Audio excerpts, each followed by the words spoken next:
gabi sa inyong lahat. Salamat sa inyong pagsama sa amin ngayon para sa isa na namang kumustahan at kwentuhan sa Katipunan ng Katipuneras for Lenny. Ako si Carla Yaptinchay, isang alumna ng Miriam College High School at kasapi ng Katipuneras for Lenny. Kasama ko para pangunahan ang ating kwentuhan ngayong gabi ay ang Chair ng Global Affairs and Diplomacy ng Miriam College at isa ring medical doctor, si Dr. Miguel Dorotan. Hello, Doc Migs! Magandang gabi, Carla, at magandang gabi sa lahat ng nanonood at nakikinig sa atin. At sa mga iba pang manunood, no, kasi recorded tayo sa Facebook. No? So you can rewatch this episode and other episodes of this Kumustahan. No? Again, magandang gabi sa inyong lahat at excited na po ako maging bahagi ng KKK session ngayong gabi. At i-welcome ang ating very interesting na panauhin. Carla? Yes, talaga po, napaka-interesante ng ating panauhin. I'm sure may mga maiinit na tanong ang mga nanonood sa atin dito sa Zoom at pati nga sabi ni Doc Migs, no, sa Katipuneras for Lenny FB page at ganun din sa FB page ni Attorney Mary. So i-type niyo lang po sa chat box ang inyong mga tanong at mamaya babasahin namin upang masagot ang mga gusto ninyong malaman. Okay, so siguro wag na nating patagalin pa, no? Ladies and gentlemen, ikinagagalak kong ipakilala ang ating kukumustahin at kwentuhan ngayong gabi, no? Dating kinatawan ng Makabayan Party List sa Kongreso at pinakakilalang kakamping ni VP Lenny, Attorney Nery Colmenares. Magandang gabi, Attorney Nery. Good evening po, Doc Migs at Carla, at magandang gabi po sa mga Katipuneras na nandito po ngayong gabi. Thank you very, very much for inviting me to your forum. Salamat po, Attorney Mary, sa inyong pagpayag. Alam namin nasa kasagsagan na kayo ng kampanya pero nahanapan niyo po kami ng oras. Maraming salamat po. Ngayong gabi po, sir, may mga tanong kami ni Doc Migs sa inyo para mas makilala kayo at ang plataforma niyo ng ating mga kababayan. At susundan ito ng mga ilang mag-aaral mula sa Miriam College na magtatanong din. At bago po tayo magtapos, ang ilang kasamahan namin ay babasahin ang mga tanong na itatype dito sa ating Zoom, chat box, or sa ating FB Live. Alright, kayang-kaya, Attorney Nery? Kayang-kaya, yes. Yeah. Salamat. Thank you. Yes, okay po. Sige, Doc Migs. Sige, Attorney Nery, if we can call you Attorney Nery, is that okay? Yes, you can call me. Alright. That, yes. Alright. Attorney Nery, sige, simulan na natin yung discussion. No? Doon kagad tayo sa pinaka-recent na nangyari. No? We celebrated 36 years of EDSA. No? So let's start our discussion doon and yung mga kaganapan bago ang EDSA. No? And if I may go straight to being personal question, Attorney Nery, no? Sa isang artikulo ng The Diplomat na isulat na ikaw ay isang 18 lamang nung panahon na inaresto at tinorture ng rehimen. No?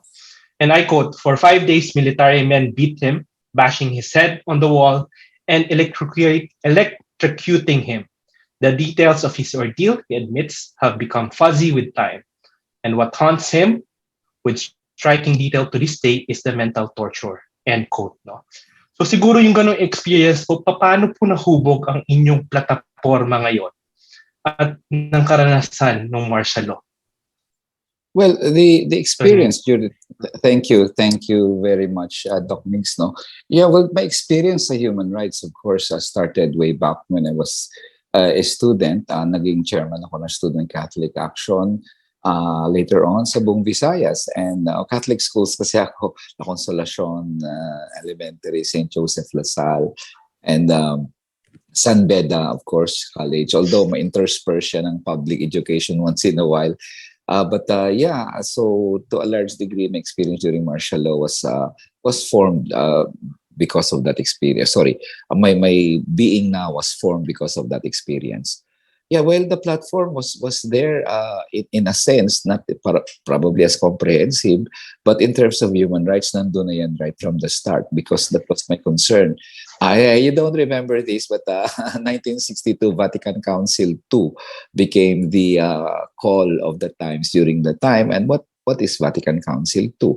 Vatican Council II simply said that the church is the people of God. It's not the monumento, it's not the cemento, it's the people of God. And every time the people is oppressed, the church is oppressed. So that's our rallying cry ng Student Catholic Action kami. And I maintain that yung mamamayan na ina-oppress din yung simbahan. Kaya dapat pangalagaan natin yung rights ng taong bayan. So, but rights are comprehensive, Doc Migs. No? It's not merely civil and political, meaning you must not be tortured, you must not be killed, but it also encompasses economic, social, and cultural rights. So sa akin, the rights of the indigenous people, the rights of women, the rights of children, etc., all this, and even the economic development of our country is part of that comprehensive effort for human rights. So the platform is, in the end, kung titingnan mo, kahit na it's an issue of ICC, International Criminal Court, or it's an issue of contractualization. I mean, these are all part of the comprehensive human rights, which was formulated through my experience as a human rights advocate through the years, and of course, the repression, which I also encountered through the years. Yeah, in the end, you know what? My being an activist helped me a lot. Helped me a lot in forming me, in transforming me into a good human rights lawyer, and of course, as a people's voice in the House of Representatives, and hopefully also in the Senate. Salamat po. Thank you, Attorney Neri. Isa-isahin natin yung iba pang mga bahagi ng inyong plataforma na nabanggit nyo, no? Pero siguro ituhog natin yung experience ng martial law dun sa mas na-experience ng mga marami sa amin na naaalala namin siguro po. Yung 36 years ago na nakakaraan na yung panahon na ang nagpatigil sa trapiko ay mga tao, hindi mga sasakyan, nung panahon ng EDSA Revolution. Attorney Neri, nandun talaga kayo sa gitna ng martial law, no? What about po nung EDSA Revolution, ng February 22 to 25, 1986? Nasaan po kayo nun at bakit mahalaga ang kaganapang ito? Yes, in 80, we were arrested in 83. It went on till 86, syempre, no? So there was a time when we thought we were going to be released kasi wala naman kaming ginawang kasalanan, wala naman kaming pinatay, wala naman kaming ninakaw. And then came the assassination of Ninoy Aquino in 83. At doon namin nalaman, tatagal na kami dito, hindi na kami mapalayain dito. So then later on came the snap elections. And our cases continued in court despite that, until in the end, when Marcos was overthrown, the judge said na, Piskal, do we still continue doing this or do we dismiss this case against these young students? The fiscal then was a colonel. Jago ang nagpo-prosecute, hindi fiscal dyan na nakikita nyo, Judge Advocate General. So the colonel said, I have no problem, Your Honor, if you dismiss this case. So it was dismissed ultimately, but it was only after the EDSA uprising that the case was dismissed. Kaya medyo nakahinga kami ng malalim after our cases were dismissed kasi akala namin habang buhay na kami sa kulungan. And we were very thankful for the Filipino people na nag-show ng outrage and of course the courage to overthrow one of the most powerful dictators in the world. That's why the cases against us were dismissed ultimately, and more or less we were free from that scourge of imprisonment and threat of imprisonment after the 86 revolution. Right. Thank you so much, Attorney Arino. If I remember, we can only imagine yung ordeal na pinagdaanan nyo nun. And dati kwento ko rin sa iba, actually, during that time, my mom was also arrested. And habang buntis po siya, inaresto at nakulong nung kapanahunan ng martial law before the declaration. No? And my parents were also part of student action network. So a student Catholic action din po, UPSCA.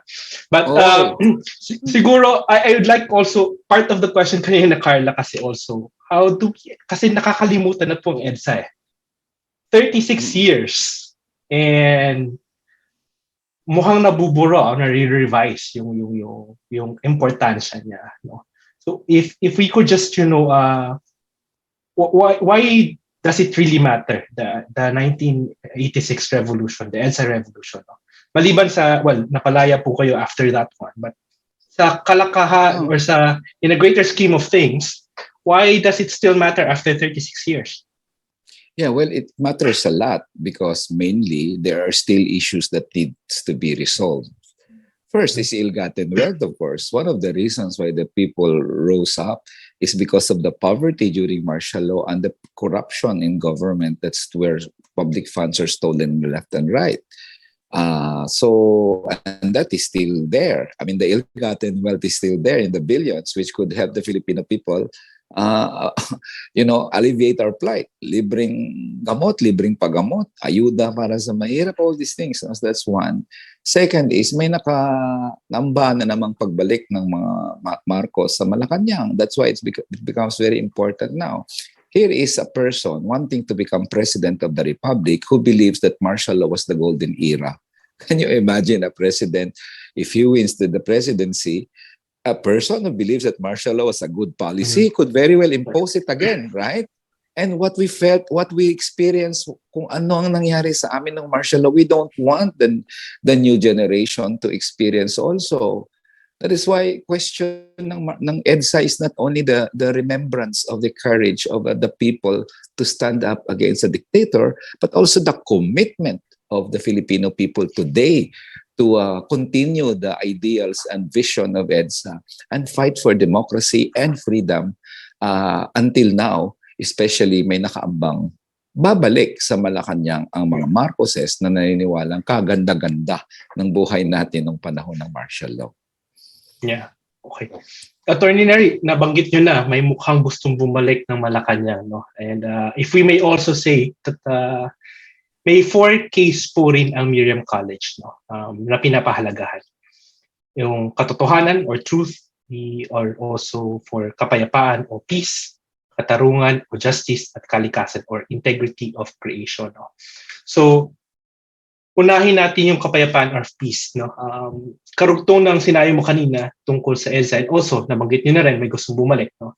And the tandem of Marcos Duterte ang isinusulong ay unity na bilang sagot sa kasalukuyang sitwasyon ng sosyo-politikal para wala na raw awayan at magkaroon ng kapayapaan. Anong view nyo dito at paano to naiiba dun po sa slogan nyo na kayang-kaya pagsama-sama? We're talking about peace, no? Doc Migs, yes. Yes, kasi yung sinasabi nila. Yes po, kasi sabi nila unit team, di ba? Pagsama-sama for to address peace. Yeah. Una muna, yung issue ng peace, as peace advocates, a long time ago, during the time of Bishop Fortich, when I was with the Student Catholic Action, we've been hankering for peace, but peace based on justice. At ang aming sinasabi palagi dyan ng principle, yung kapayapaan, yung giyera sa ating bansa, mariresolve yan by addressing the roots of the conflict. People don't go up and rise against government na walang dahilan. Pwede ka bang umakyat ng bundok dahil trip mo lang? Ay, hindi naman gano'n. Hindi naman gano'n ang buhay. Walang sahod doon, walang health services doon, hindi mo makita pamilya mo. There must be something that drove them there. And what drives people to rebel against government? Injustice, poverty, di ba? Discrimination, all these social ills. So you resolve that, and you resolve the problem of guerra in the Philippines, right? But the moment you solve the peace issue by military means, red tagging, EJK, then you only fuel public discontent and fuel the war, di ba? That's the first. Second, team unity. Sabi ni Marcos at ni Duterte, team unity sila. In fact, no, they're the team of disunity and war. You know, President Marcos and President Duterte presided over one of the darkest and bloodiest chapters in Philippine history, na kung saan grabe ang repression, grabe ang human rights violation, grabe ang corruption, grabe ang yung dictatorial na impositions. So they're not really team unity. They're going to exclude everyone who dissents. Everyone has a different opinion, the same way that both their fathers and the regime of their fathers were intolerant of dissent. So how can the representatives and the scions of these two families say that we are for team unity when, in fact, the main thesis, the main doctrine of their regimes, of their fathers and their fathers' regimes, were the intolerance of dissent. Pag dissenter ka, ikulong ka. Pag dissenter ka, excluded ka. Pag dissenter ka, EJK ka. So they're not the team unity. Duterte and Marcos They're not the science of a unified people. They are the science of tyranny. No, yung description sa kanila. They're the science of tyranny and corruption. Kaya sa akin, lalo tayong magkawatak-watak.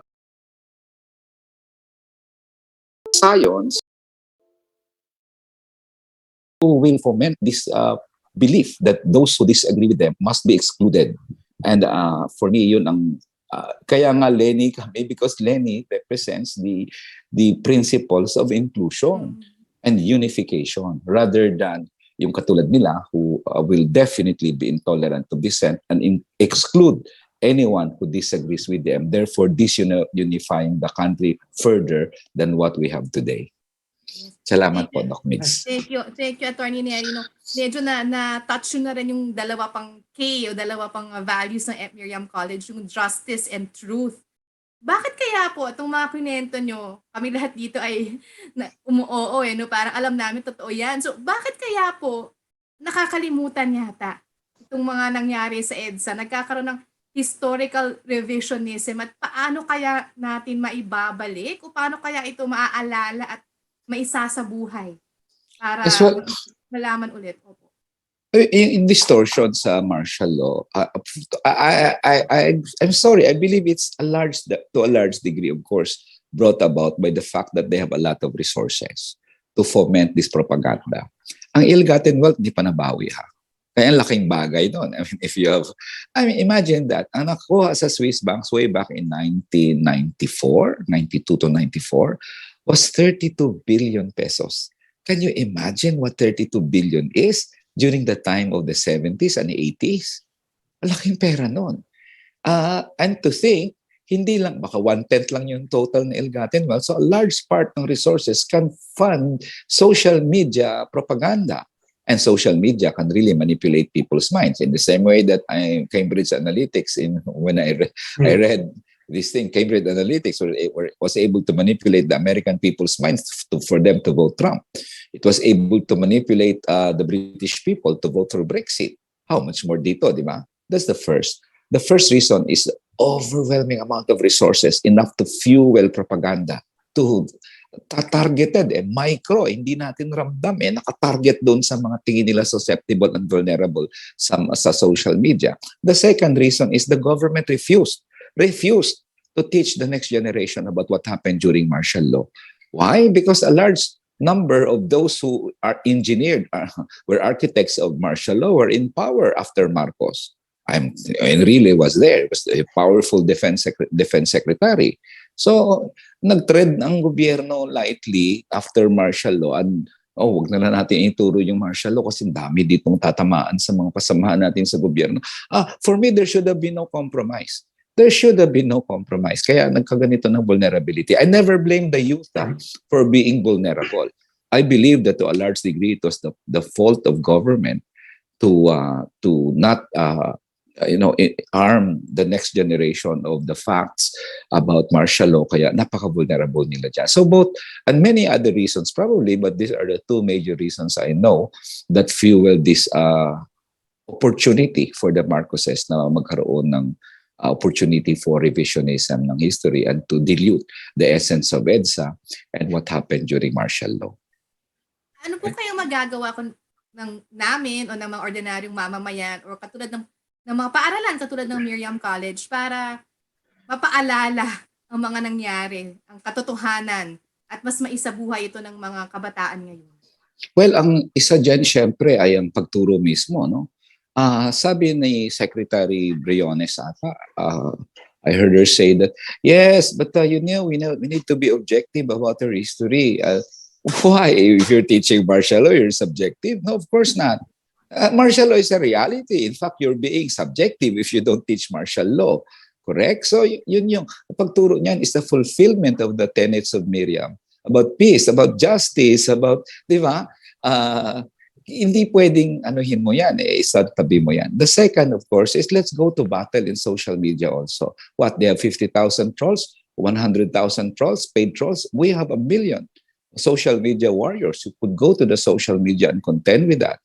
Lagi kong sinasabi, if you spend 3 hours in Facebook or in social media per day, you can devote 1 hour for social media commentaries. Okay lang sa 2 hours mo, yung may day ka, yung pakita mo kung ano niluto mo, pakita mo kung anong kinakain mo sa lunch. Okay lang yun, no problem there.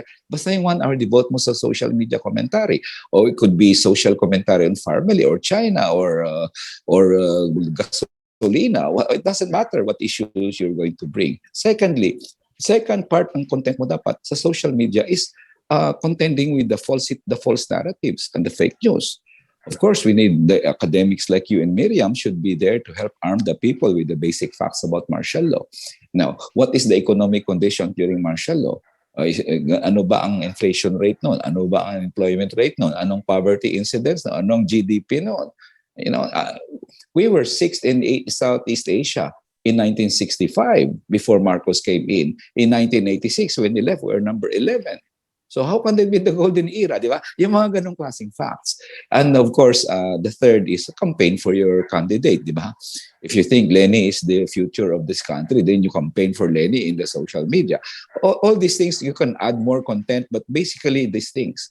Ang sinasabi ko lang, we go to battle there. I know some students, some young people are saying, toxic ang social media. It's very noisy. We want to withdraw from it. Yes, is it true? Yes, of course it's true. It's noisy, it's toxic. Di ba? Matutroll ka pa dyan, marired tag ka pa dyan. But we have to be there. Why? If you think you have an idea for the betterment of the country, for the future of this country, then you should be there in the marketplace of ideas to contend with the false narratives and the fake news. Kailangan nandun ka eh. Kasi kung mag-withdraw ka doon, sila na ngayon ang namamayagpag doon. Kaya mahirap ba yun? Mahirap, but you have to be there if you think. After all, it's your future that is at stake here.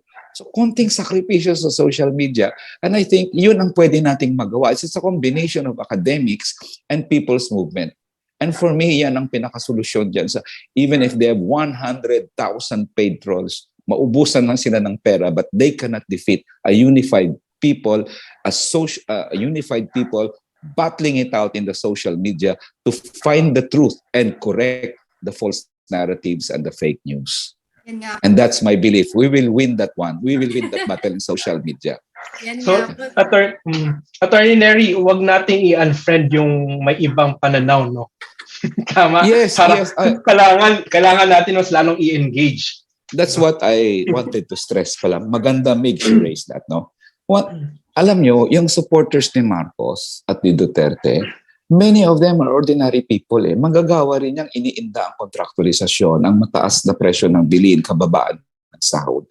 Marami naman sa kanila urban poor na walang bahay, as subjects to demolition. So they're not evil. Na-manipulate sila, nadala sila doon sa social media, at it is our function and our obligation to win them back. Win them back to the side of truth. So, importante yon. Secondly, ang hirap manalo sa eleksyon pag hindi mo makumbinse ang suporta ng kabila. In fact, kailangan yon. We should not be parang high heavens ba na very moral tayo, immoral sila. Because I don't think they're evil. They're not evil. There are people who were misled, but they're not evil. So we need to convince them back. So sa akin, yun ang kailangan natin dito. And the moment we're able to do that, Marcos's campaign machinery will crumble. The more people we are from their side that we are able to convince to our side. Yan nga po yung sinasabi ni VP Lenny, no? Sila ang ating pinaglalaban, hindi sila ang ating kalaban. So, ito na ating fight of our lives. Kaya kahit mahirap, go, sabi nga ni Attorney Neri. And ito, I think ito talaga yung pinapaloob na banggit nyo rin kanina dun sa inyong plataforma na napanood din namin dun sa video, no? Nandun nakalagay yung kapayapaan batay sa hustisya at paggalang sa karapatan. Pwede niyo po bang ipaliwanag kung anong nasa sa ilalim dito, Attorney Neri? Yes, well, actually, sorry. Medyo. Okay na po. Actually, yung ibig sabihin ng kapayapaan based on justice is, yes, we need peace. We need, kasi sana may kapayapaan ng bansa natin. Pero hindi naman pwedeng walang katarungan. Kasi a peace based on false justice is no peace at all. Because people who are victims of injustice will continue to search for that. And you cannot have peace. Sabi ng mga Marcos, same way sabi rin ng mga Duterte, move on tayo. Para tayo move on. I mean, it's always good for the rapist to tell the rape victim, move on na lang, kalimutan mo, na-rape siya eh. Diba? I mean, wala man lang hustisya, tapos sabihin mo, quits na tayo. Yung sinasabi nilang move on, palagi, ayun yung sinabi nung nandehado. Pero ang nadehado, hindi madali yun. Di ba? Isolin nyo kaya muna ang nakaw na yaman. Di ba? I-prosecute muna lahat na nag-commit ng human rights violation. Tsaka tayo mag-usap ng mga sinasabi nyo. But unless you accept the fact that human rights violations took place in the country during martial law, how can we move on? Ano yan? Sinungaling kami? I invented my torture? Move on tayo, tapos ginawa mo akong sinungaling? Di ba? As if it never happened. Anong klaseng tao ka? Madali lang sa yung sabihin move on kasi ikaw yung nasa taas. Yung nasa baba, hindi. That's why when you want peace, you must be able to accept the fact that there should be justice. And a peace without justice is not peace at all. So sa akin tama yung ano ng Miriam na meron kang panawagan ng kapayapaan pero nananawagan ka rin ng katarungan dahil one without the other will never ever work at all. Paano niyo po ito isusulong sa Senado kapag kayo naging senador, Attorney Nery? Sorry, di ko narinig. Paano niyo po ito isusulong sa Senado kapag kayo naging senador na? Well, ang pag-resolve ng roots of the conflict can actually be done through legislative means. Yung halimbawa, yung sabi ko nga kanina is based on injustice, poverty. So what causes poverty? One of the main causes of poverty is paano naman uunlad ng tao man? Kontraktual siya, mababa ang sahod, walang lupa ang manggagawa. Ang mga katutubo natin, pinalalayas dun sa lupang dinuno nila ng big mining firms. Talaga nga namang, paano kaunlad yan? Paano maangat yung hanap buhay nila? Diba? You deprive them of land, for example. So, magawa yan ng legislator. Like me, we've been filing bills for genuine agrarian reform sa buong bansa. We've been filing bills against contractualization or endo, sabi ng iba. All these things. Yung pagtaas ng sahod, national minimum wage. Yun naman ang fina-fight for namin na hindi naman pwede nang bababa na nga ng sahod sa Metro Manila. Habang lumalayo ka sa Metro Manila, bumababa lalo ang sahod mo. Mas mahal pa nga gasolina sa probinsya minsan kaysa dito, di ba? So all these things can be done by the legislator.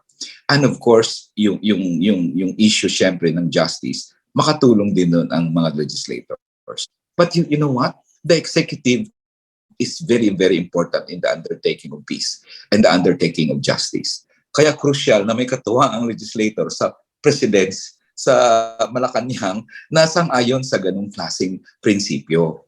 And that is why we went for Leni because we believe she will really realize that na dream na magkaroon ng kapayapaan sa bansa natin, na walang exclusion, may unity tayo. So yeah, it's a combination, cannot be done merely by one senator or two senators, should be done by a executive and the legislative and of course with the help of the judiciary. It should be done by the entire government, but more importantly, it cannot be done without the participation of the Filipino people. Hindi pwedeng mangyari yun hanggat hindi kasama ang taong bayan dyan. And for me, by explaining to the Filipino people the merits of having peace and the necessity of having justice, yan ang importanteng component para mapakilos ang taong bayan na tumulong doon sa hangarin natin ng kapayapaan at hustisya sa Pilipinas. Right. Thank you so much for that, Attorney Nery. No? I-link ko lang doon, nabanggit nyo na kanina, nabanggit nyo na yung addressing the root causes of injustices natin. No? At isa doon, and we know that it's very close to your heart and advocacy po, yung patungkol sa manggagawang Pilipino. No? You've been in Congress before and then now you're running for Senate. Siguro expand lang ho natin yung in-explain nyo kanina that there are several bills, mga iba't ibang panukalang nailapat nyo sa top table ng Kongreso. So ano pa yung pwede nating gawin sa susunod na Congress po when it comes to yung sa mga manggagawa Pilipino? Attorney Nery. Yes, well, kung sa manggagawa, particular, the same bills we filed in Congress will be filed in the Senate, and hopefully get the support. Contractualization is very important. For me, ang contractualization is something that can be done away with, no? Hindi siya imposible para sa akin. Dalawa syempre ang ano diyan. The government must ensure, kasi lalo na sa pandemic, yung economic problems natin ngayon, grabe ang nangyari. Kailangan ang gobyerno tutulong doon lalo na sa mga maliliit na mga negosyante, small and medium enterprise, at tulong din doon sa mga manggagawa. Ang issue ng salary na bang kanina, dapat taasan yan. At yung issue ng contractualization, dapat regular yan. So, yun talagang isang malaking laban. Of course, freedom of association, yung karapatan naman na mag-union, dapat naman i-recognize yan. Hindi lang yan nakalagay sa Constitution, international law yan eh. So, yung mga ganong usapin. And ako, ang economics ko kasi, I've always supported the industrialization economics na kung saan simple lang industrialization na philosophy ko. Buhos kapital at suporta ang gobyerno sa lokal na negosyo at industriya. Not really fond of the foreign investor-driven economic strategy. You can, but that's not the main growth. The main growth is the local economic sector here. So, buhos kapital ang gobyerno sa industriya. And then, of course, give the employers must also recognize the right of workers and well-being of our workers through higher wages and security of tenure, which is, in my opinion, that right, security of tenure in jobs is karapatan niya ng mamamayan, karapatan niya ng manggagawa. Yes, thank you, Attorney Neri. No, talaga alam natin yung endo na yan may nag-promise niyan pero hanggang ngayon ganun pa din, 'di ba? Walang nangyari. Napako as usual sa lahat ng kanyang mga pinangako. Correct. Yes po. Sige, si Doc Mix, ituloy mo na yung pagtatanong dahil malapit sa'yo ang next na part ng plataforma ni Attorney Neri, ang healthcare. Medyo actually i-link ko doon sa itong medyo pinabanggit ni Attorney Neri about yung workforce, no. Link ko lang, Attorney Neri, doon sa healthcare workforce, no. And it's something that ito ay isa sa mga bagay na nakita natin na apektado talaga nung kapanahunan ng pandemya, no? Yung ating healthcare workforces. Pero maliban po doon, siguro sa pangkalahatang plataforma nyo sa healthcare, no? Ano kaya yung dito, i-connect ko na lang yon. So yung from human rights nyo and then sa healthcare workers as well as vaccination, no? Ano yung view nyo po dun sa mandatory vaccination for workers? Bago ako pumunta sa ibang aspeto ng pandemya. Three points. Una muna sa mandatory vaccination, disagree. Government rollout is inefficient. Why should you make it mandatory when there are people who want to be vaccinated, walang bakuna? Very slow ang rollout nila. In fact, may mga reklamo pa nga dati, may bakuna, walang ringgilya. Ano ba yan? Sabi ko, napaka-incompetent talaga. Padala ka ng bakuna, wala kang syringe, di ba? Secondly, doon sa issue ng healthcare workers, we've fought for that so many times. Yung SRA na sa budget na yon, etc. Tapos hindi mo ibigay, tawagin mo sila ang savior natin during the pandemic. Tapos na-budgetan sila, wala kang pangbigay sa benefits nila. Meron kang pangbigay sa kaibigan mong galing China ng Pharmally. Tapos wala kang pera para sa mga healthcare workers natin. Third, yung general healthcare. Actually, the general healthcare bill, my number one legislation in the Senate, if I would win this one, is a free healthcare law. We've been pushing for that even before the pandemic. Hindi ito pandemic related. Kasi kung may pandemya o walang pandemya, mahal magkasakit sa Pilipinas. Kaya hindi pwedeng ganun lang yung trato natin doon sa medical needs ng mamamayan natin. For after all, health is also human rights. So, libreng konsultasyon, pag may sakit ka, libreng gamot. Kasi kung hindi libre ang gamot, sayang yung libreng konsultasyon dahil hindi mo naman may reseta si doc, hindi mo mabili. Kung kailangan mo ng procedure, basta sabi ng isang doktor, certified as medically necessary ng isang doktor, libre yon. Ano yon? Laboratory test, libre dapat yun. Kamahal ng laboratory test sa Pilipinas. Buti kung pa X-ray lang. Pag MRI na yan, CT scan, abay, hindi mo na kaya yun pag mahirap ka. How can you be diagnosed? Hindi ka nga makapag proper laboratory test. Second, kailangan mo ng operasyon from a simple appendectomy, appendicitis lang, or to a complicated kidney transplant. Dapat libre yon. I mean, pag mahirap ka at kidney transplant yung diagnosis sa'yo, di sorry ka na lang kasi you can never afford a kidney transplant. Pag mahirap ka, libre yon. From chemotherapy to dialysis, libre dapat yon. There was a time, 45 free sessions ang dialysis. Then kulang na kulang yan. Saan ka ba aabutan ng 45 free sessions? Nilaban namin yon. Umabot yun ng 90 na pero kulang pa rin ng 90. Ngayon parang 14 sessions na sila. But hindi pa rin kulang. Hindi pa rin sapat pala. Kaya 200 yan o 2,000 libreng sessions. There are people who need dialysis every so often. So libre yon. And they say na, Neri, mahirap naman yun. Malaking gastos yun. Malaking gastos. Ang estimate namin sa free healthcare law, libreng gamot, libreng paggamot, is about 454 billion pesos per year. So sabi ko, 454 billion pesos per year is not impossible in a 5 trillion budget.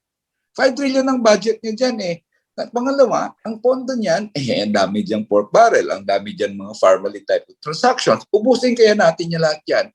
Kasi pag the moment na maipasan natin yan, in the same way na nilaban ko dati, 2,000 dagdag sa SS suspension. Sabi nila, Neri, impossible suntok sa buwan yan. Nilaban, pumasa naman sa House, pumasa sa Senado, 2,000 dagdag sa SS suspension. When I filed the law, I authored the law kasi ng free disaster alert law, yung nakakatanggap tayo ng text pag hating gabi pag may kalamidad. I mean, it wasn't easy. Some telcos said, no, may mahirap yan, dapat may bayad yun, hindi pwedeng libre yun. Pero I fought for it, naipasa naman. Ngayon may batas ng ganon. Ganon din ang gawin ko sa Senado. Kaya nga sabi ko, ako naman pag may tinitindigan akong isang batas like free healthcare law, ilaban ko yan kahit amount po mangyayari. And I'm sure with people's support, kayang pasayan. At kung pumasayan, Migs, Carla, kung pumasayan, yan talaga ang hayahay. Kasi hindi ka na mag-worry pag nanay, si tatay, si kapatid, si anak sa ospital. Kasi the moment magkasakit yan ngayon, ubos. Kung may savings ka, ubos yung savings mo. Pero normally, walang savings ang tao. Mangungutang ka pa. Grabe yung impact niyan sa ating buhay pag maipasa yung bill na yan. And I really to the death, so to speak, sa Senado para maipasa yung libreng paggamot sa ating mamamayan. Attorney Neri, I hear you. No? Pero anong difference po nito sa Universal Healthcare Act natin? Yes. Well, the first thing is universal healthcare is premium-based, of course. Diba? Secondly, according to the Philippine Statistics Authority, 2020 nila na data to. Ang medical cost, hospital cost, 44.7% are of pocket expense. Imagine that, 44.7% is out of expense. So, ibig pag 100,000 ang total mo na nagastos sa hospitalization, 44,000 sa'yo galing. Ay, kung mahirap ka, hindi ka nga makakain insure na 3 beses ang araw, tapos saan ka kukuha ng 44,000? So para sa akin, yung basis dyan, hindi premium-based. Ang basis dyan, pag pumunta ka sa ospital at kailangan mo ng ganyan, libre yun. Dapat. Hindi katulad na ngayon na, in fact, ang marami assistance, dumadaan barrel Parang Cuban model, Attorney Neri. Yes. Parang Cuban model. No? Yeah. Or even the welfare states in the Nordic countries. I mean, when I studied in Australia, malaking bahagi ganun din. Diba? Of course, they're cutting their budget now. Sa England, they're cutting their budgets for social. Pero sila, pakat na sila ng budget, ay papunta pa lang. But I think we can, not necessarily Cuban, even the social welfare state in Europe are doing that a large degree. To a certain degree, Canada is doing that. And pwede naman palang magawa yun ng ibang bansa. Tayo, ikat lang. We can still. Sige. Baka siguro, panguling katanungan ko na yon, pero explain lang siguro natin a little bit sa karamihan. Kasi pag narinig nila universal healthcare, yun na, dapat wala kang babayaran. No? Parang ganon. But what Attorney Neri is saying here, with the current setup that we have, premium pa rin. Parang insurance, self-insurance, nagbabayad ka pa rin. No? Kahit manggagawa ka, kailangan pa rin magbayad ng certain premium para maka-avail ng services. At grabe pa ang corruption sa PhilHealth. Grabing leakage in the billions yan. So, dapat po-prosecute din yung mga yan eh. Yeah. Sige, masalimuot na usapan yan. Kailangan natin yung isang episode para dyan, Attorney Nery. Yeah. Sige. Siguro nakarami na kami ng tanong ni Carla no, tungkol sa iba't ibang plataforma nyo ngayon. No? So, siguro Carla, may Yes, ibang magtatanong, tingin ko, no? Yes po, merong mga, tawagin na natin yung mga mag-aaral from Miriam College. Meron ding mga gustong itanong kay Attorney Nery. Doc, would you like to call them? Sure. Attorney Nery, mga baguhang first time voters natin ito, no? And good luck po sa inyo sa mga katanungan nila, no? Siguro so meron po tayong dalawang estudyante dito na galing po actually sa programang tinutulungan ko. So coming from the Bachelor of Arts in Global Affairs and Diplomacy, no? So we have Liana Ortua and also we have Nika Duran joining us to ask the questions. No? So, matakot po kayo, Attorney Nery, sa tanong nila. Medyo, pwede ba may appointment pa ako? Lang na appointment. Si Nika, mauna na si Nika po. Go, Nika. So good evening po, Attorney. Sobrang it's an honor po to react and like ask po sa inyo ngayong gabi. I've been following you po since 2020 kasi talagang naging isa kang malaking eye-opener sa aming mga taga Bridget. Diyan rin po yun sa Katipunan sa St. Bridget School. Opo, you did a talk there before.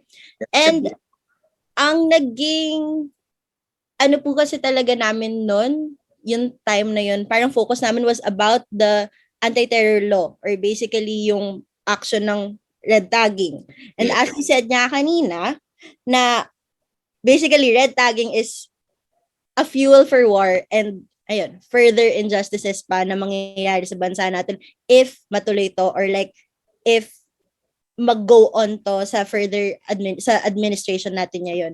So, Attorney, ang isa sa mga tanong ko siguro is kung sa Senado ba paano nyo ipupush yung anti-red tagging or ano kaya yung magagawa nyo para matuloy na rin siguro yung peace talks with the Communist Party of the Philippines?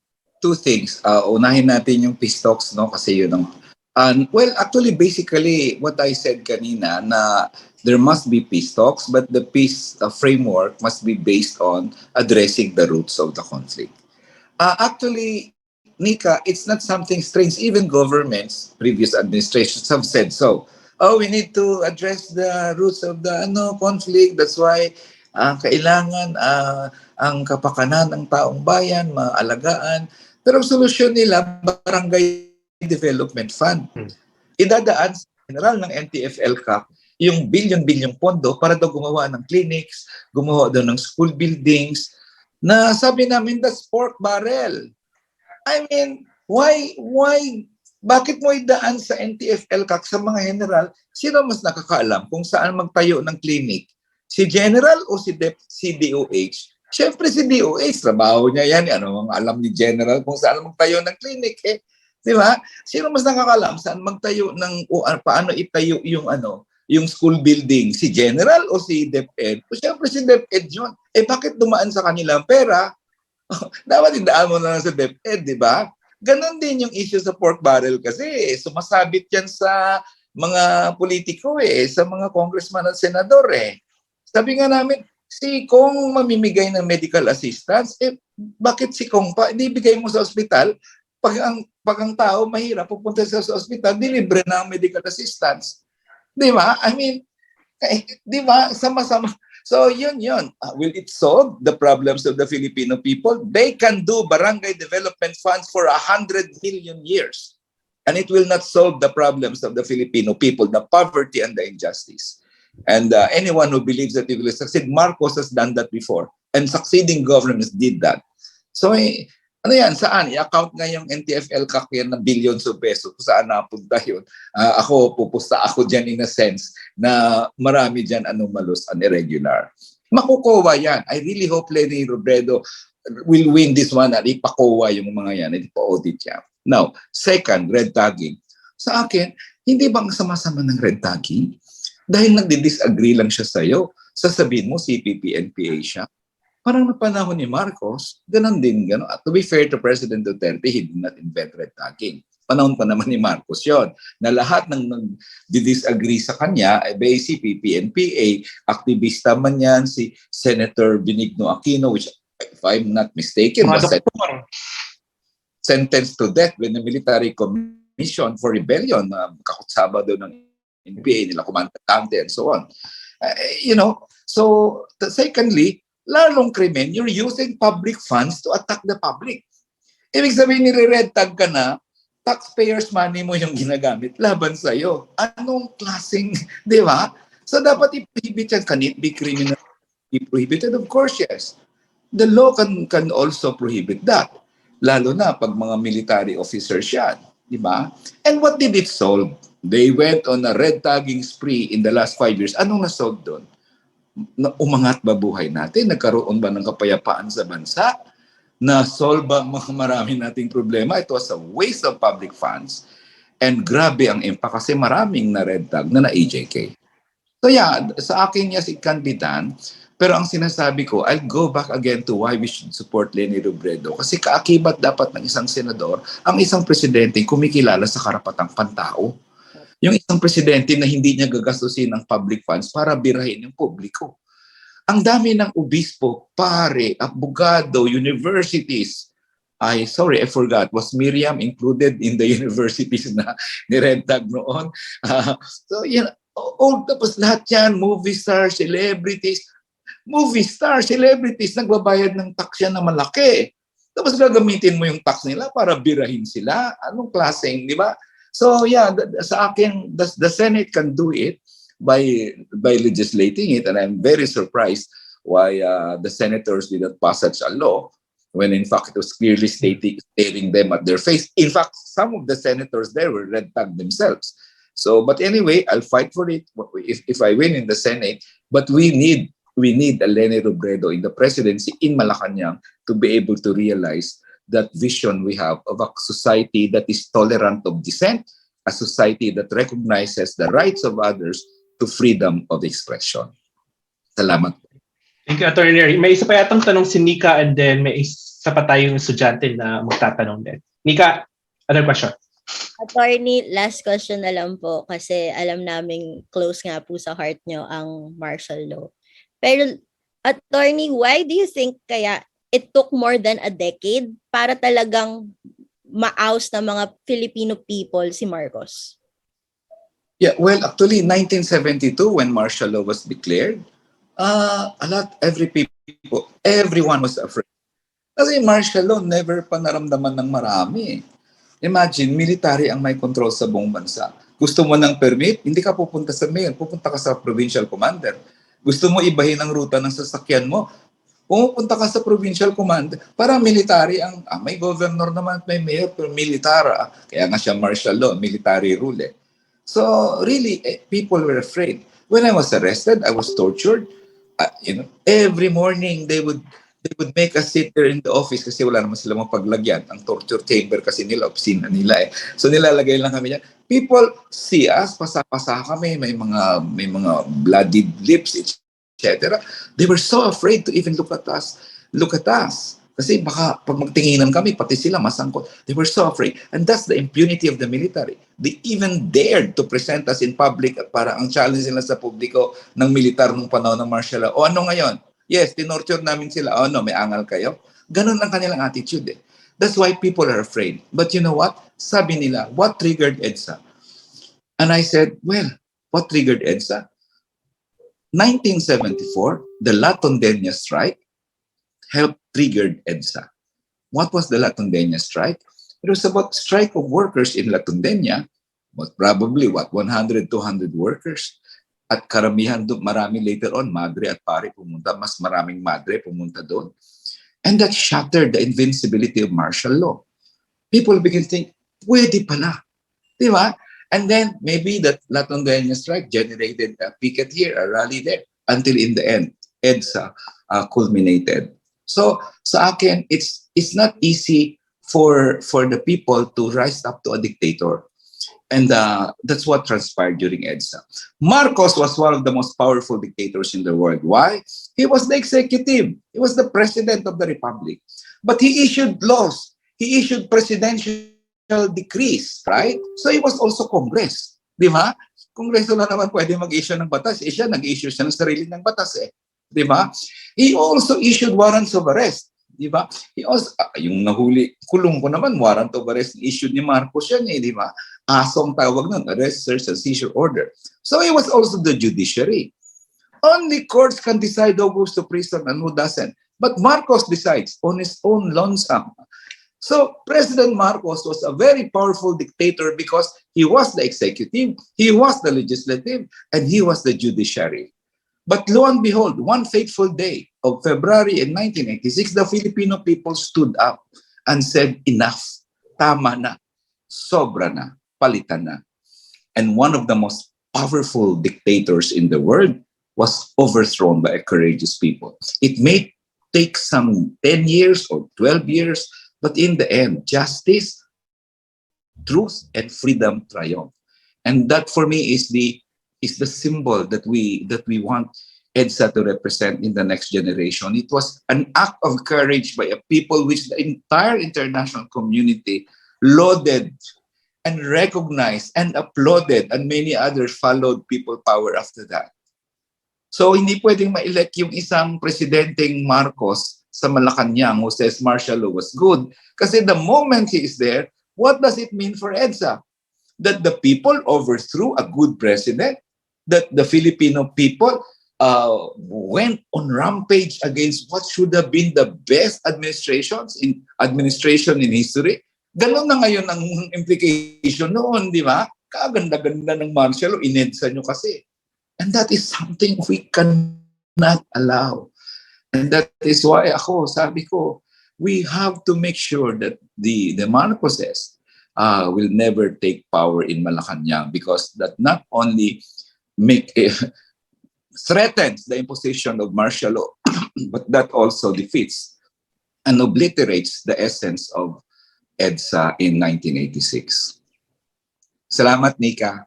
Thank you po, Attorney Neri. Thank you, Ika. Siguro one question na lang from Aliana dahil marami ring tanong sa ating Facebook at sa Zoom chat. Right. Maraming salamat, Ika. Aliana? Aliana. Yes, good evening, Attorney Neri. Yes po. For my first question, given that everyone has their own theory about the martial law in the Philippines, do you think that the writ of habeas corpus was been duly authorized by Marcos? And is there any written explanations or disclaimer about this claim? Sorry, can you repeat the question, Aliana? The writ of habeas corpus was suspended before martial law was declared. Anong tanong mo ulit? Given that everyone has their own theory about the martial law in the Philippines, do you think that the writ of habeas corpus was been duly authorized by Marcos? And is there any written explanations or disclaimer about this claim? Well, the writ of habeas corpus is a constitutional power, kumbaga eh. What is the essence of the writ of habeas corpus? That if you get arrested, you have access to justice to the courts. If the privilege of the writ of habeas corpus is suspended, katulad ng ginawa ni Marcos, sinuspend niya wala ka ng access sa korte. Pwede kang hulihin na wala kang recourse sa korte. So when he suspended that, was it duly authorized? Well, under the Constitution, siya ang presidente, he can suspend, of course, the privilege of the writ. No? So in that sense, authorized in the sense that he has the power to declare that. Not Congress. No, Congress cannot declare the suspension of the writ. Only the president can. So yun. Was that proper? Of course not. Kasi intolerant siya of dissent. Kaya maraming mga opposition, maraming aktivista, maraming mga kalaban sa politika niya nakulong because he suspended the privilege of the writ at walang access sa judicial system. Thanks, Ariana. Thank you, Aliana. Bigyan natin ng pagkakataon naman yung mga kasama natin sa Zoom at saka sa Facebook Live. Ria, pwede mo bang i-share siguro isa o dalawang tanong mula sa Facebook sa ating live streaming? Thank you, Carla. Good evening po, Attorney Neri. So, marami pong nanonood sa ating Facebook stream. May 65 people watching. No? Tapos maraming hearts at saka thumbs up na binibigay for habang nagsasalita si Attorney kanina. Tapos may dalawa pong tanong na ipagsasama ko na kasi sa tingin ko po medyo related, Attorney, kung okay lang. So, tanong po ni Angel Maria, what are your thoughts about a certain candidate's comment, pero hindi niya po pinangalanan, about the rights of laborers? Kasi ang comment daw po nitong candidate, and I'll quote, pushing for labor rights is like biting the hand that feeds you. So, tapos po, related, I think, yung question naman ni Genevieve Aquino. And what do we say to combat that, to those people accusing VP Lenny that she's too leftist when she advocates for social reform and free social services? Yes, well, una, I don't know the context of the statement, but pushing for labor rights, what does it mean? Who feeds us? Di ba workers feed us? Farmers feed us? I don't see any justification. Who feeds us? The employer? I don't think so. Kahit may employer dyan, kung walang magagawa sa paggawaan yan, wala naman tayong damit, di ba? Wala naman tayo. I mean, pag wala naman magsasaka na magtanim yan. So, I don't understand the candidate's statement on that, whoever that candidate was. But yeah, I don't agree. If you push for labor rights, in fact, you're actually recognizing the people who built this country. You're recognizing the farmers and the workers who feed this country. Second was, ano nga bang second question? Yung what do we say? How can we combat the accusations thrown at VP Lenny po na masyado daw po siyang leftist kasi she advocates for social reform and free social services? Well, actually, ano ang leftist? Someone who advocates for social reform? I don't see in una muna. Let's go to the leftist definition. What was left and what was right? According to literature na binasa ko, it started in the British Parliament. Yung lahat side ng Prime Minister nasa right side ng Parliament, di ba? Lahat naman ng oposisyon nasa left. Is there anything wrong with that? Pag ikaw ay nasa left, I don't see any problem. Secondly, is there something wrong with social reform? Dalawa ang punto dyan. Una, are you satisfied with the social conditions today? Kung okay ka na dyan, ayaw mo nang baguhin, di ba? O, tanungin natin ang manggagawa, okay ka ba sa kalagayan mo ngayon? Siyempre sabihin ng manggagawa, hindi. Di ba? Okay ka ba? Contractual nga, baba nga ng sahod, di ba? Tanungin mo ang magsasaka, okay ka ba sa kalagayan mo ngayon? Siyempre sabihin ng karamihan magsasaka, hindi. Kasi pumapasok po dito yung mumurahing bigas mula China.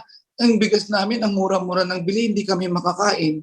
Ayaw, di ba? Ang magsasaka ayaw rin. Ngayon, gusto ba ng manggagawa at magsasaka ng pagbabago, social reforms? Of course, yes. So are they leftist? If Nery Colmenares say, I side with the farmers and the workers for social reforms, I am leftist. If Lenny Robredo will side with the poor, lahat naman ng kandidatong tumatakbo dyan gusto ng social reform President Duterte nga said, ay tatanggalin kong kontraktualisasyon. Social reform yun. President Duterte said, I even read the statement before na libreng pamamahagi ng lupa sa lahat ng sasaka. I don't see any problem in the need for social reform unless the one who said it is very satisfied with the social conditions of today, and anyone who changed it for the better is somebody evil. Opinion niya yan, but I'm sure millions of Filipinos will say, this is not the society we want our children to grow in. Itong may EJK kaliwat kanan, kurakot kaliwat kanan, ang baba ng sahod, ang taas ng presyo, ang taas ng gasolina. Di ba? And anyone who says we want to change them for the better, you can call them leftists, you can call them whatever you want. But that is something na gusto ng sambayan ng Pilipino. Kaya nga ganito ang ginagawa nating paglaban para sa pagbabago kasi naniniwala tayo hindi tama at hindi maganda ang kalagayan natin ngayon. At kung ano man ang tawag nyo kay VP Lenny Robredo, I would rather that she fight for social reform rather than be safe and sound at sabihin niya, everybody is happy in the country, no need for social reforms, okay na tayo. That's the Leni Robredo I will not support. But Leni Robredo believes that there should be basic reforms in society, and that is something that the basis of our support for her. At anyone who dare say na hindi tama yon, I disagree, of course, but that's his or her opinion naman. If he or she is satisfied with the current social conditions. So true po talaga, Attorney Neri. Thank you for that. Thank you, Ria. And punta Salamat, tayo sa Attorney. Zoom chat. Madaming tanong siguro. Pili ng one or two na pinaka mainit na tanong. Ida? Good evening, Attorney Neri. Hi, good evening. Hi. Okay, actually madami pong tanong tayong nakuha sa Zoom. Although some of it we already touched on with the previous responses. Pipili na lang po ako ng isa kasi medyo gahol na po tayo sa oras. Okay. Okay. Siguro as a follow-up po dun sa current topic natin and for the benefit also of the students who are watching right now, ang aming si Miss Jasmine Miranda ay nagtatanong, ano po ang view ninyo sa current perspective or dun sa pagkabago ng perspective ng mga tao tungkol sa mga aktivista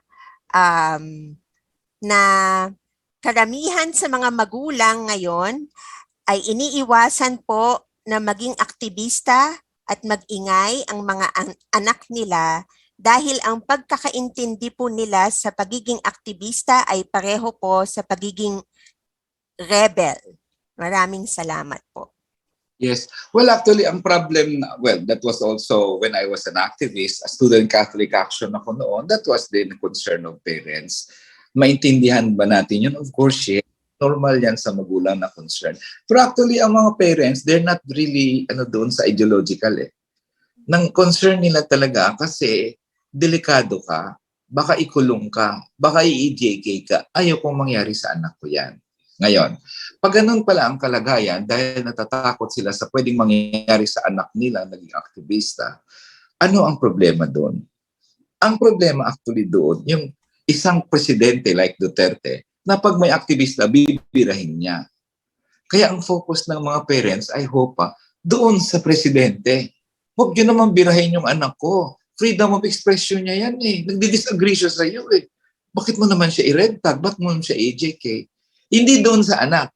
Anak, huwag ka na lang magsalita kasi baka i-red tag ka eh. Baka i-JK ka eh. Hindi doon dapat tingin ko.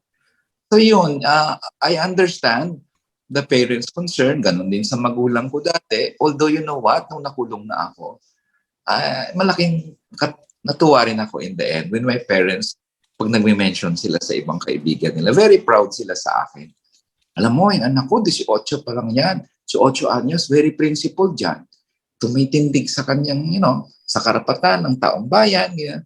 So, it was a process. It wasn't easy, but my parents got there. At alam ko naman, ang lahat ng magulang comes from that basic concern. Ang sinasabi ko lang, sana po, doon po sa gobyerno na nagtitreten sa buhay ng anak nyo merely because your son or your daughter is expressing an opinion or an expression doon sa mga issues sa lipunan. And dapat nga hangaan ng mga kabataan na nagsasalita para sa pagbabago sa ating lipunan. Salamat, Ida. Thank you. Attorney Neri, habol lang po ako ng isa. May mga humahabol pa po sa Zoom. Actually, baka tanong din po to ng iba actually. Kaya I wanted to ask it po talaga. Marami daw po kasing nagpo-post sa social media at I guess she wanted advice on how to respond bilang supporters po ni VP Leni at ninyo. Baka mayroon po kayong advice kung paano sagutin. Ang madalas pong i-comment na hinahanap ko yung ipinangako ng EDSA Revolution na kapag napatalsik si Marcos, we will have a better Philippines. Nasaan na tayo ngayon sa loob ng 36 years? Hindi ako naniniwala sa inyo. Yun. Paano po sasagutin yung mga ganong comments, sir? At saka, paano po natin siguro matutulungan yon bilang parte ng Senado? Maybe na para in the future, hindi na po masabi ng mga tao yun. There are two basic aims ng EDSA. The first is to free the people from tyranny. Tyrannical kasi ang Marcos rule noon, di ba? Ang hirap ng buhay, repression and poverty. Na-achieve ba yun ng EDSA? Of course, yes. Na-achieve yun kasi napatalsik nga si Marcos. The second is, gusto ng tao mabago ang lipunan towards the better. Ang isang lesson ng EDSA na huwag nating kalimutan na is dapat ang taong bayan naka-reach ng ganong klaseng movement, dapat hindi na sila mag-withdraw sa governance. Ang tunay kasi na governance para sa akin is consultative, of course, and participatory. Ang isang gobyernong makatao at makamamamayan, dapat binabahagi ang taong bayan sa pag-govern. Doon medyo nag-withdraw ang taong bayan na parang, okay na, so nandyan na kayo, so okay na ulit. Yun ang problem ng EDSA. Kasi nung napunta na doon sa kamay ng mga later on, pumasok na kung sino-sino, as I mentioned kanina, and really was there too. Nagka-leche-leche na tayo, so to speak, di ba? So, what does that mean ba na na hindi natin gawin yung ginawa natin, hindi ka na maniniwala? Halimbawa, nung nabubuhay ka sa panahon nila Andres Bonifacio, okay ka ba na labanan nila ang mga Espanyol? Ngayon sasabihin mo, lumaban naman si Andres Bonifacio sa Espanyol, lumaya nga naman tayo, pero ang hirap ng buhay natin. Hindi na ako naniniwala sa katipunan. Ha? Di ba? Parang it was during the time of the people to be free. Gusto ba natin nasa ilalim tayo ng colonizers until now? Hindi naman, di ba? Ganun din na panahon ng gyera, lumaban ng mamamayang Pilipino laban sa Hapon. Tapos ngayon, after that, ang hirap rin ng buhay natin, hindi naman na-fulfill yung freedom ng panahon ng mga guerrilla sa Hapon. But we recognize the contribution. Ayaw ba nating labanan nilang Hapon noon? Gusto mo, under tayo sa Japan? Di ba? So, ganun din yung EDSA. The failure there was not the failure of the people. The people were courageous and had a vision. And that is not something we can blame them. Ang problema, when they handed it to the government, the next so many administrations failed them. But that does not mean we will not attempt and try to realize the ideals of EDSA. Because the ideals of EDSA, Miriam actually yan truth, di ba? Justice, di ba? Peace. And of course, yung issue ng environment, yung ating resources, di ba? Creative, So, yeah, I would think na yung kung hindi man natin na-achieve yung dreams ni Bonifacio na kalayaan at under pa rin tayo sa China ngayon o sa Amerika for that matter, doesn't mean hungkag ang katipunan. Di ba? In the same way na-liberate na naman tayo sa Hapon ng mga mamayang Pilipino, dito na naman yung China ngayon. Doesn't mean din natin na-recognize yung kanilang courage. Ganon din si EDSA. In fact, ang gawin natin sa EDSA, because hindi na-realize pa ang vision ng EDSA fully, is to continue that vision and that struggle. Because that is what is important dito. Ang pagkilala sa courage ng mamamayan ng panahon ni Marcos na may malaki tayong utang na loob at kailangan natin ipagpatuloy yon for the future, for the benefit of our children and and our children's children. Salamat po, Ida. Thank you. Thank you, Attorney Neri. Thank you, Attorney. Thank you, Ida. Ayan nga talagang pinapaalala sa atin ulit-ulit ni Attorney Neri ngayong gabi kung gaano kahalaga yung tungkulin nating mga magulang sa magiging mga prinsipyo at paninindigan ng ating mga anak. At ganun din kung gaano kahalaga ang leader, no, at ang pinuno ng ating pamahalaan. Paulit-ulit din yung binabanggit ni Attorney Neri. So sa pagtatapos, Attorney Neri, siguro po kung pwede kayong mahinga ng mensahe Ano sa palagay nyo bilang sinasabi nyo nga paulit-ulit kung gaano kahalaga si VP Lenny dito sa inyong mga gustong isulong at mga advokasya? Paano ang isang Neri Colmenares makakatulong sa pagsulong sa mga advokasya at mga paninindigan at paniniwala ni VP Lenny? Well, siyempre, ang pagsuporta kay VP Lenny at sa mga plataforma niya na para sa mamamayang Pilipino. Very important yung messaging na yan because that is the reason why we should vote for Lenny Robredo. Because she symbolizes the ideals na gusto natin sana sa isang lipunan. Yung isang presidente na nagre-respeto naman sa karapatan ng iba. If you disagree with her, it's your opinion. Hindi ka naman niya i-JK. Di ba? If there's one thing sure about her, she will respect human rights, right? So yun yung essence, ikampanya natin siya. Ako naman, tumutulong ako dyan by saying, in fact, if you notice in my speeches in Iligan and in Iloilo and in wherever I go, di ba? Palagi kong, hindi na nga ako nagka-campaign for myself. I just say, VP Lenny, di ba? Wala na akong sinasabi. Ako si Neri Colmenares, ito plataforma ko, never even bothered. Kasi short lang naman ang time ko. And then was the second component of my speech, yun naman ang isang malaking tulong ko. Ipaliwanag ko sa taong bayan kung bakit hindi nila iboto si Bongbong Marcos. Ako, I don't know if I'm right, but I'm one of the senatorial candidates, probably the only, who suffered torture and imprisonment during the time of martial law. So I have an obligation to make sure that the Filipino people understand that Bongbong Marcos is being made to account not for the acts of his father, but for his own actions.